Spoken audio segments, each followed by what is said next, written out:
3, 4. Ne laisse aucun souci accabler ta vie, ni d'inquiétude, ni aucun fardeau. Mais regarde comment Dieu revêt le lit et comment il nourrit l'oiseau. Ne crains pas à lui croire, ne crains pas, il pourvoit. Le Père qui toujours prend soin de l'enfant qui a pris sa main. Ne laisse aucun souci accabler ta vie, ni d'inquiétude, ni aucun fardeau. Mais regarde comment Dieu revêt le lit et comment il nourrit l'oiseau. Ne crains pas à lui croire, ne crains pas, il pourvoit, car il est le Père qui toujours prend soin de l'enfant qui a pris sa main. Amen. Amen. Encore un petit cantique? Oui. 198, s'il vous plaît. Question, s'il te plaît. 198. 4, 16. Ni par force, ni par puissance, mais par mon esprit. Ni par force, ni par puissance, mais par mon esprit. Que le faible, je suis fort, tu ne craindras aucun tort. J'ai triomphé de la mort, oui, par mon esprit.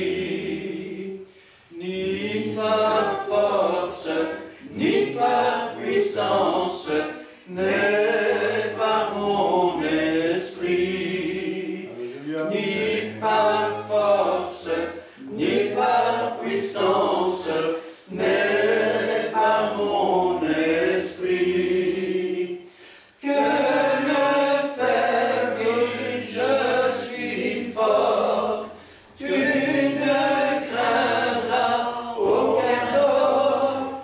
J'ai triomphé de la mort, oui, par mon esprit. Oui, gloire à ton nom. Amen. Amen. Cet après-midi, petite introduction, je vais continuer l'histoire de l'humanité. Nous étions arrivés à Abraham et l'annonce de la naissance d'Isaac. Alors je vais demander à Daniel et Cindy de remettre la parole du Seigneur entre ses mains. Alléluia.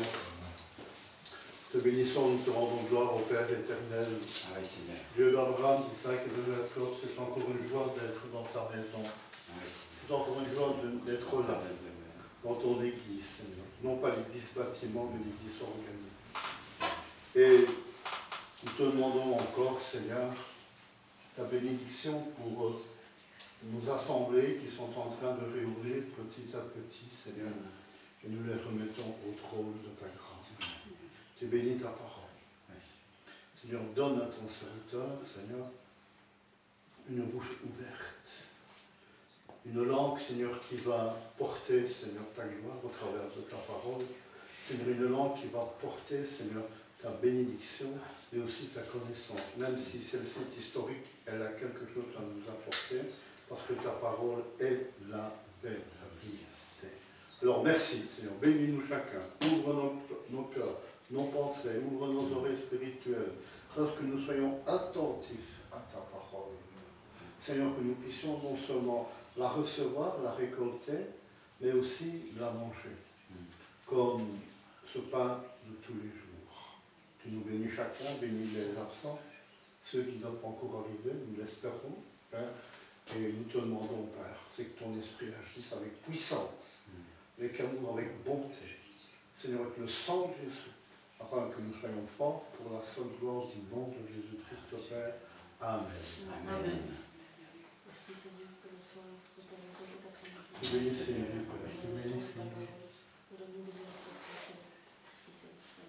Amen. Amen. Amen. Gloire à Dieu. Rappelez-vous, nous avons vu la création de l'homme, la chute dans le péché de l'homme, la sortie du jardin d'Éden.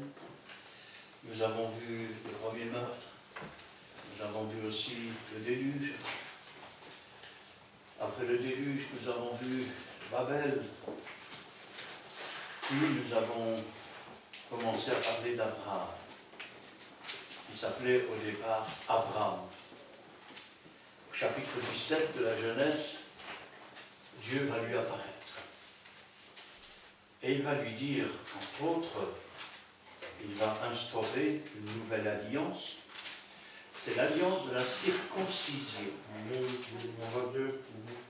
Et l'alliance de la circoncision, eh ben, elle est valable pour Abraham et tous ses descendants, toute sa maison. C'est d'ailleurs ce qu'il va faire. Elle est valable aussi pour les descendants d'Ismaël et pour Ismaël, qui sera circoncis. Pourquoi j'insiste là-dessus? C'est parce que bien des années plus tard, Dieu va instaurer des nouvelles lois, et notamment sur la nourriture qu'on peut manger, qu'on ne peut pas manger, et qui sont des lois perpétuelles pour le peuple d'Israël, mais pas pour le peuple d'Ismaël.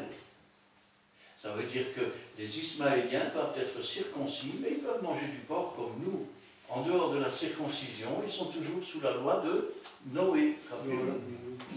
Alors, Dieu va annoncer à Abraham qu'il va avoir un fils de sa femme Sarai, qui dorénavant s'appellera Sarah. Et Abraham, il va rire, il a 99 ans, sa femme a 90 ans. Il dit, est-ce qu'un vieil homme de 100 ans peut avoir un enfant? Eh bien, il va avoir un enfant. Et cet enfant, il va s'appeler Isaac. Et au 8e jour, Isaac va être circoncis. Comme d'ailleurs, tous les Juifs sont circoncis au 8e jour, comme Jésus a été circoncis au 8e jour. Et puis, lorsque l'enfant a été sevré, Abraham a décidé de faire une grande fête. Et voilà que Ismaël riait, en fait il se moquait. Et Sarah, ça ne lui a pas plu du tout. Alors elle va dire à Abraham, écoute, renvoie la servante et renvoie l'enfant avec.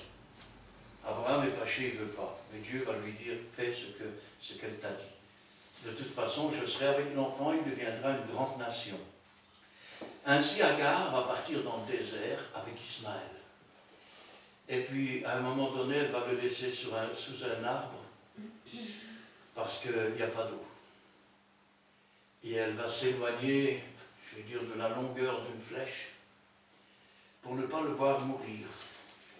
Mais l'ange va lui adresser la parole et va lui dire, j'ai entendu les cris de l'enfant, va et retourne près de lui. Elle va retourner et Dieu va lui montrer une source. Elle va donner à boire à l'enfant, il va être sauvé. Alors, je sais bien, dans les films, on nous montre Agar qui s'en va et puis elle ne revient plus, mais c'est faux. Ils ont toujours eu entre père et fils des relations. Si bien que, quand Abraham sera plus vieux, quelque temps avant de mourir, il va renvoyer toutes ses concubines. Et c'est Isaac et Ismaël qui vont enterrer leur père. Ça veut dire qu'ils avaient toujours des liens familiaux, mais, vous savez, c'est un peu comme les enfants et les parents. Un jour, ils doivent quitter les parents, ils se marient, ils ont leur famille aussi. Ça ne veut pas dire qu'on n'est plus en contact. Alors, après cela, Abraham va, je vais dire, devoir faire preuve de sa foi. Et Dieu va lui dire, offre-moi ton fils Isaac. Et au serviteur qui l'accompagne, il va dire, moi et l'enfant, nous monterons et ensuite nous descendrons.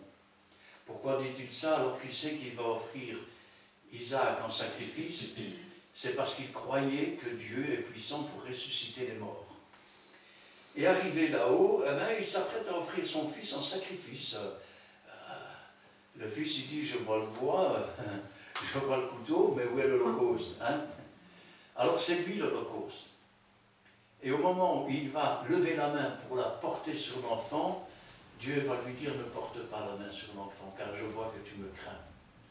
Et Dieu va, je vais dire, se pourvoir lui-même. Derrière, il y aura un animal accroché par ses cornes. Le temps va passer et Abraham est devenu vieux. Il faut trouver une femme pour Isaac. Alors, j'ai noté les noms parce que je vous ai dit que j'avais une petite mémoire des noms. Un petit instant. Voilà. Abraham avait un frère qui s'appelait Nachor, qui avait eu 8 fils, et Bethuel avait engendré Rebecca. Le serviteur est envoyé, et puis quand il arrive, il dit, Seigneur, donne-moi un signe, que la personne à qui que tu as choisi, eh bien qu'elle me donne à boire, et qu'elle donne à boire ensuite au chameau. Et puis Rebecca arrive, elle va donner à boire au serviteur, et puis elle va donner à boire à tous les chameaux. Alors il va l'accompagner, et puis il va demander sa main et apporter la dot. Et là on va lui dire, chez nous la coutume c'est que on ne donne pas les filles comme ça, on va l'appeler, si elle est d'accord de suivre, elle te suivra. Et elle fut d'accord, elle a suivi. C'est comme ça qu'elle s'est mariée avec Isaac. Elle a eu 2 enfants, Ésaü et Jacob, des jumeaux. Ésaü, c'est quelqu'un qui, je veux dire, n'a pas le sens des responsabilités. Jacob, de son côté, c'est pas beaucoup mieux, parce que même par son nom, ça veut dire menteur, trompeur, supplanteur. Ils vont grandir ensemble, et un jour, son frère va à la chasse, il ne trouve pas de gibier, il revient, il a faim. Et Jacob, justement, était en train de faire un plat de roux, c'est-à-dire un plat de lentilles. Et son frère lui dit, j'en peux plus, j'ai faim, donne-moi les lentilles. Et Jacob va lui dire, non, c'est pour moi que j'ai fait ça. Allez, allez, s'il te plaît. Et il va lui dire, d'accord, mais donne-moi ton droit d'aînesse. Alors, le droit d'aînesse, c'est quoi? C'est le droit en Israël qu'a le premier-né. C'est-à-dire, c'est le futur patriarche, en quelque sorte. C'est lui qui commande aux serviteurs, à ses frères, à ses sœurs. C'est le chef de tribu, en quelque sorte. Et il va lui vendre contre un plat de lentilles. Plus tard, un instant parce que j'ai oublié son nom.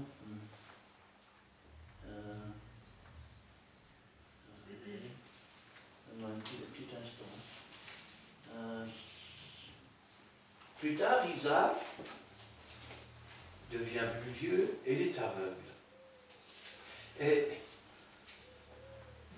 il reçoit son fils, Ésaü, et lui dit, va me chasser du gibier et prépare-moi le plat que j'aime tant.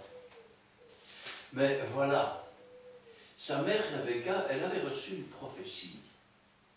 Et la prophétie, c'est que l'aîné serait assujetti au cadet. Alors elle va l'aider. Elle va préparer le plat que le père aime. Et il va se mettre des poils sur les bras pour ressembler à son frère. Alors il s'est présenté chez son père. C'est toi, Ésaü? Oui. C'est étrange, c'est la voix de Jacob. Approche. Alors il va le toucher, mais il a mis le manteau de son frère, donc il sent l'odeur de son frère qui est un chasseur. Il dit, c'est étrange, c'est la voix de Jacob et c'est l'odeur d'Ésaü. Il va manger.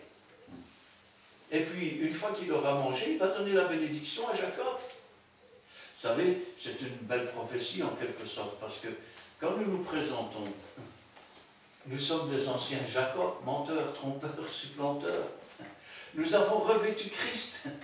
Donc, il entend notre voix, mais c'est la bonne odeur de Christ. Et donc, Dieu nous bénit. Quand son frère va revenir, il va être fou de rage. Il a volé la bénédiction.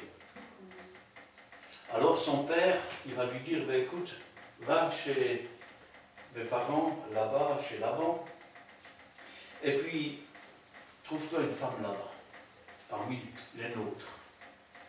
Alors il va y aller, et il va arriver à un puits, se renseigner, c'est là qu'il va rencontrer Rachel. Rachel, c'est son coup de foudre. Il en est amoureux tout de suite. Et elle est tout aussi amoureuse de lui. Alors il va aller voir son père, mais il n'a pas de dot. Alors il va lui dire, travaille 7 ans pour moi, et je te donnerai ma fille. Mais ne dis pas quelle fille.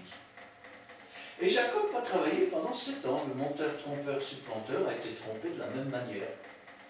Au bout de 7 ans, il se marie, il est tout heureux, et puis le matin, il ne se réveille pas près de Rachel, il se réveille près de Léa, la sœur aînée. Alors il va trouver le père, il lui dit, mais c'est quoi cette histoire? Chez nous, on ne marie jamais les cadettes avant l'aînée, c'est d'abord l'aînée, après la cadette. Alors il fait quand même un pacte avec. Il lui dit, voilà, si maintenant tu restes la semaine des noces avec Léa, eh bien, je te donnerai Rachel, mais tu travailleras 7 ans. Et donc, il est resté la semaine avec Léa, et ensuite il est allé se marier avec Rachel. Quand le couple a commencé, ben, Rachel ne savait pas avoir d'enfants. Léa, par contre, ça va avoir des enfants. Alors, qu'est-ce qu'elle a fait, Rachel? Elle a utilisé, rappelez-vous ce qu'on a appelé le droit du lévirat. Elle a donc donné sa servante à Jacob, qui lui a fait des enfants. Ensuite, c'est Léa qui n'a plus su avoir d'enfants. Donc, elle lui a donné sa servante aussi. Et enfin, Rachel a pu avoir des enfants.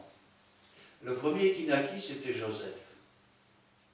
Jusque-là, ils sont 10 frères, des servantes et de Léa. Maintenant, 11 avec Joseph. Plus tard, elle sera encore enceinte et elle appellera son enfant mon fils de la douleur. Et c'est Jacob qui changera le nom et qui dira Benjamin. Jacob a donc 12 frères, dont a donc 12 fils qui sont les 12 tribus d'Israël. L'un d'entre eux, Joseph, est on va dire un prophète. Il fait des songes, il les raconte et ça agace tout le monde. D'abord, il raconte à ses frères qu'il a vu 11 gerbes qui se prosternaient devant sa gerbe. Alors ses frères, ils montent à ce monstre. En plus, un jour, son père lui a donné quasiment le manteau du patriarche, parce que c'est son petit chouchou, son petit préféré. C'est le premier-né de Rachel. Et là aussi, ça a déplu à ses frères. Rachel va accoucher donc de Benjamin et elle va mourir pendant l'accouchement. Plus tard, Jacob enverra son fils pour voir ce que font ses frères. Il a l'habitude de l'accuser. Mais avant cela, il fait encore un songe.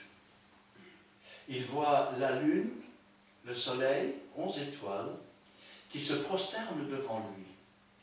Et il va raconter ça à ses frères, ça fait encore monter la semence. Et ses frères vont se plaindre près de son père. Et son père, quand il entend la prophétie, j'ai vu le soleil, la lune et 11 étoiles qui se prosternaient devant moi. Jacob comprend tout de suite. Jacob qui est devenu entre-temps Israël, c'est-à-dire lutteur avec Dieu. Et il dit, mais comment tu veux que moi, donc le soleil, ta mère, la lune, ou sa femme, et les 11 étoiles, les enfants, on s'agenouille devant toi? Puis, remarquez, c'est pas mal, parce que quand vous voyez dans le livre de l'Apocalypse, la lune, c'est l'épouse, hein, c'est l'Église. Hein.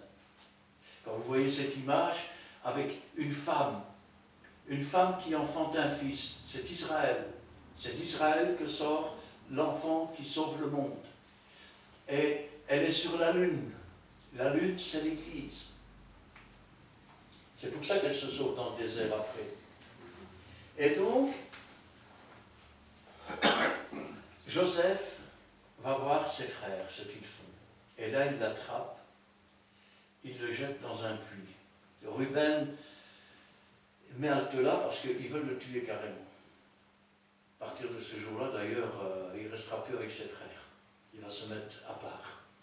Et ils vont le sortir du puits et ils vont le vendre comme esclave à des Ismaélites. Et eux, ils vont aller en Égypte. Et en Égypte, ils vont vendre Joseph à un homme très important qui s'appelle Potiphar.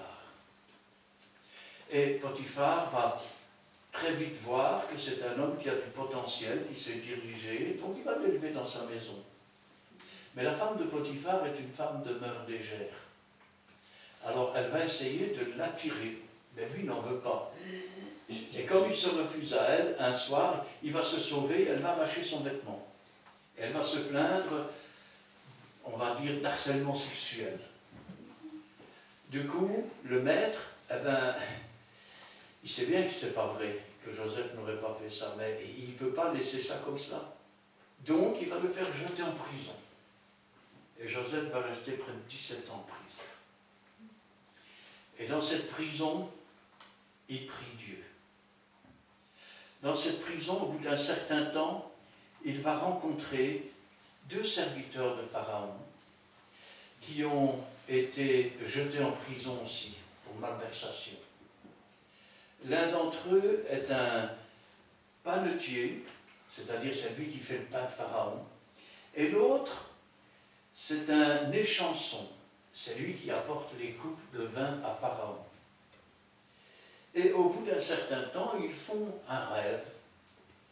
Et comme on sait que Joseph fait des rêves et qu'il traduit des rêves, eh bien, ils viennent le voir. L'échanson vient le voir et lui dit, écoute, j'ai rêvé que j'avais 3 grappes de raisin, je les exprimais dans la coupe de Pharaon et je la donnais à Pharaon. Alors Joseph, il dit, ben, encore 3 jours, Pharaon se rendra compte que tu es quelqu'un d'intègre et de droit. Encore 3 jours, et tu réintégreras ta place. Du coup, le panetier, il arrive, et il dit, moi aussi j'ai fait un rêve. J'avais 3 paniers de pain sur ma tête. Et les corbeaux venaient manger les pains. C'est alors qu'il lui dit, encore 3 jours et tu seras pendu. Et les corbeaux viendront manger tes yeux. Et la chose s'est accomplie. Le temps a continué à passer, jusqu'au jour où Pharaon a été troublé par des cauchemars qui ne le laissent pas tranquille. Alors il fait appel à ses serviteurs pour qu'on essaye de lui traduire ce que ça veut dire, parce qu'il sent que c'est important. Il est mal dans sa peau. Et puis des chansons, il se souvient de Joseph. Et il dit à Pharaon, je connais quelqu'un, et tout est arrivé comme il a dit. Et Joseph arrive devant Pharaon. Et quand Joseph arrive devant Pharaon, Pharaon lui raconte son rêve. Son rêve, ce sont des gerbes, des belles gerbes qui sont au bord du Nil. Et puis des gerbes toutes rabougries qui viennent sur le bord, qui mangent les belles gerbes et qui sont encore plus laides qu'elles n'étaient avant. Puis il y a aussi 7 vaches bien grasses qui sont en train de manger. Et puis sortant du fleuve, 7 vaches qui sont toutes maigres, toutes rabougries. Et les vaches maigres mangent les grosses. Et elles sont encore plus maigres. Et là, Joseph dit encore 7 années d'abondance. Et après viendront 7 années de famine. Pharaon dit, qu'est-ce qu'il faut faire? Un malheur pareil. Et Joseph lui dit, ben, choisis-toi un homme intègre, fais mettre 1/5 des récoltes de côté pendant l'abondance, et comme ça, quand viendra la famine, l'Égypte sera sauvée. Et Pharaon va choisir Joseph. Il va l'établir gouverneur de tout son pays.